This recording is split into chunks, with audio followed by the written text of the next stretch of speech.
В Норвегии живет семья, в которой каждое утро приходит необычный гость. Красавец-олень подходит к окну дома и терпеливо дожидается, пока люди проснутся.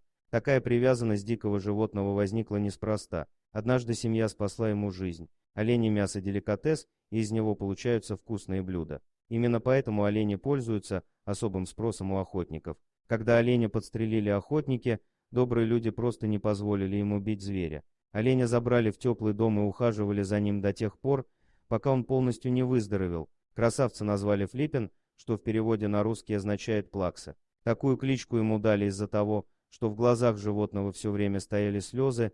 Когда Флиппин выздоровел, его выпустили на волю. Но олень не забыл своих спасителей и с тех самых пор постоянно их навещает. Целых 3 года животное приходит к окнам и ждет угощения. Метик Вам, спасший оленя от охотников, рассказывает: когда он подходит к окну, он стоит и ждет меня. Он всегда ждет, когда мы проснемся, чтобы ему дали хлеб. Он очень красивый олень, у него большие рога, мечта любого охотника. Сейчас из охотников никто не пытается его убить, потому что он наш друг. Зимой он приходит к нам чаще. Летом и весной бывает не всегда он уходит далеко в горы, но мы всегда рады его видеть. Он ведет себя очень скромно и других людей боится. Как отмечает Метя, любимое лакомство животного – это хлеб. В местном магазине продавцы даже бесплатно выделяют по несколько буханок специально для этого оленя.